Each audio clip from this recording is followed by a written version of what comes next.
Hello everyone, কেমন আছেন সবাই? আশা করছি সবাই খুব ভালো আছেন। আর আজকে মিনি ব্লগটা আমার শুরু হচ্ছে গাছের ফুল তোলা থেকে। তো আজকে সকালে আমি ঘুম থেকে উঠে দেখলাম গাছে অনেকই ফুল রয়েছে। আজকে তো ফুলটা দেখে আমি অবাকই হয়ে গেলাম, অন্যদিন তো ফুল থাকেই না। সবাই মর্নিং ওয়াক করতে এলে গাছে ফুল তুলে নিয়ে চলে যায়। তো আজকে আমি একটু লেটই উঠেছিলাম, 6:30টার সময়। অন্যদিন 5টায় উঠেও ফুল দেখতে পাই না। আজকে যেহেতু ফুল দেখলাম তো আমি এত খুশি হয়ে গেলাম কি বলবো আপনাদের। তো যাই হোক, ফুলগুলো আজকে আমি তুললাম। আর সমস্ত ফুল তুলতে আমার এতই কষ্ট হচ্ছিল, একটা সাজিও লাগছিলো, তো হাতের মুঠোয় রাখতে পারছিলাম না, এতই ফুল ছিল আজকে গাছের মধ্যে। তো যাই হোক, ফুলগুলো তুলে নিয়ে এবার চলে এলাম এই ফুল গাছটাতে। এই ফুল গাছটা থেকে সবাই ফুল তোলে, মোটামুটি ফুল ছিল, আর যা ছিল তো অনেকই হয়ে গেল আমার। তো এই গাছটা থেকে ফুল তুলে নিয়ে আমি চলে গেলাম মর্নিং ওয়াক করতে। আর মর্নিং ওয়াক করতে এই চলে এসেছি এই মাঠটাতে। এই মাঠে আবার কি অনুষ্ঠান আছে মনে হচ্ছে, তো এখানে পতাকাও লাগিয়ে দিয়েছে। মর্নিং ওয়াক করে বাড়ি এসে দেখি গবলু খুব কান্না করছে। গবলুকে কিছুতেই শান্ত করা যাচ্ছে না। আমি আর দিদি তো কোলে নিয়ে খুব ঘোরালাম, কিছুতেই শান্ত করতে পারলাম না। তো কেন কাঁদছে কিছু বুঝতে পারলাম না। আর গবলুর মাও তখন খুব কাজে ব্যস্ত, আর আমার মাও ব্যস্ত। তো আমি আর দিদি দুজনে মিলে ডিসাইড করে নিলাম যে গবলুর মনে হচ্ছে খিদে পেয়েছে। তো আমাদের গরুর দুধ ছিল, একটু গরম করলাম আর একটা বিস্কুটগুলো ওকে খাওয়াবার চেষ্টা করছি। প্রথমে তো ঝিনুক দিয়ে ট্রাই করলাম, হলো না। এবার দেখছি চামচ দিয়ে হয় কি না। তো চামচ দিয়ে খাওয়াবার চেষ্টা করছি। আর আমি তো কখনোই ছোট বাচ্চাকে, মানে এত ছোট বাচ্চাকে কখনো খাওয়াইনি। তো আমি আর দিদি ফাইনালি ওকে দুধ বিস্কুট খাইয়ে দিলাম। আর এইদিকে বসে গেছিলো ভাত, তারপরে এলো আমার বোন। আর এইদিকে এই মহারানীকে একটু আজকে রোদে দিয়েছে আমার ভাই। এই বাড়ির বারান্দাতে থাকে, বার করা হয় না। আর আজকে আমার ভাই বাড়িতে ছিল, কাজ ছিল না ওর, তো একে মহারানীকে বাইরে বার করে দিয়েছি। আর মহারানী সারাদিন এত চিল্লাবে, কানের মাথা খেয়ে নেয়। ওই জন্য আমরা ওকে ঘরের বাইরে নিয়ে আসি না, লোকজন দেখলে তো আরও চিল্লাবে। আর আজকের রান্নাটা মোটামুটি আমি দিদি দুজনে মিলে করলাম। দিদি ভাতটা বসিয়ে দিয়েছিল, আর আমি এইদিকে বিন কড়াই আলুটা ভাজতে বসিয়ে দিলাম।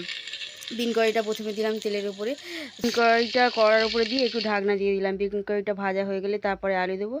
আর বিকাল হতেই সবার হয়ে গেল খুব মন খারাপ, কারণ গবলু চলে যাচ্ছে তার নিজের বাড়িতে, আর সে আমাদের বাড়িতে থাকবে না। 2 দিন হয়ে গেছে। জলটা যেহেতু চেঞ্জ হয়ে যাচ্ছে গবলুর, এবং গবলুর মা যেহেতু খুব ঠান্ডা লেগে যেতে পারে, আর গবলু এমনিতেই অসুস্থ ছিল, নিমুলাইজ করা হচ্ছিল, ওই জন্য গবলুর বাবা টেনশন হচ্ছিল। তাছাড়া গবলুর বাবারও খুব মন খারাপ লাগছিল গবলুকে ছেড়ে থাকতে, তো ওই জন্য এসে বলল।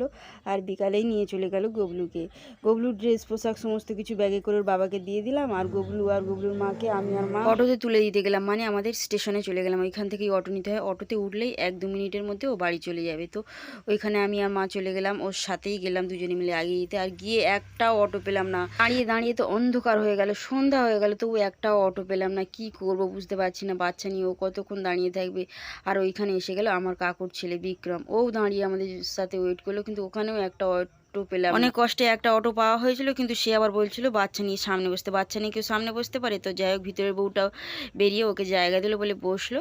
তো তারপরে আমরা যখন আসছি কি অন্ধকার হয়ে গেছে দেখুন। আমরা গিয়েছিলাম বিকাল বিকাল, আর রাস্তাটা বন্ধুরা কি অন্ধকার ছিল। আমার মোবাইলটা ছিল বলে যাই হোক রক্ষা হলো। আর এসেই দেখি এখানে একটা তেলে ভাজার দোকান বসেছে, নতুন বসেছে, আজকেই বসেছে। তো অন্য কোনো দিন বসেই না, আজকে তেলে ভাজার দোকান বসেছে। আর আমি তো দেখি লোভ সামলাতেই পারলাম না, কি করব, দাঁড়িয়ে গেলাম। আর মাকে বললাম একটু তেলে ভাজা কিনে দাও। তেলে ভাজা যে আমার কি ভালো লাগে কি বলবো, তেলে ভাজা দিয়ে মুড়ি খেতে তো আমার খুবই ভালো লাগে। আর সেটা যদি বর্ষাকাল, আজ বর্ষা ছিল না, কিন্তু তবু তেলে ভাজা দেখে আমার তো লোভ সামলানোই গেল না, দাঁড়িয়ে গেলাম। আর তার তো ভাজতে দেরি ছিল, আমি তো দাঁড়িয়ে দাঁড়িয়ে ওয়েটই করছিলাম, দেখি কতক্ষণে ভাজা হয়। তেলে ভাজা নিয়েই বাড়ি যাব। আর যেহেতু একটু মনটাও খুব খারাপ ছিল, আজকে গবলু তো ছিল, মানে খুবই আনন্দ হচ্ছিল সারাদিন, ওকে নিয়ে তো দিনটা ভালোই কাটছিল। আজকে গবলু আমাদেরকে ছেড়ে চলে গেল ওর বাড়িতে। ওর বাড়ির লোক তো ও যাবে না, কিন্তু তবুও মন কি মানতে চায়, খুবই তো আনন্দ ছিলাম আমরা। ও তো চলে গেল বলে খুবই মন খারাপ হচ্ছিলো। তো যাই হোক, এই তেলে ভাজাগুলো নিয়ে আজকে খাও, তো মনটা একটু তো ভালো হবেই। আর দিদিকেও দেবো, আমার দিদি ওর মনটা খারাপ হয়ে গেছে। আমরা তো সবাই বাচ্চাটাকে খুবই ভালোবাসছিলাম।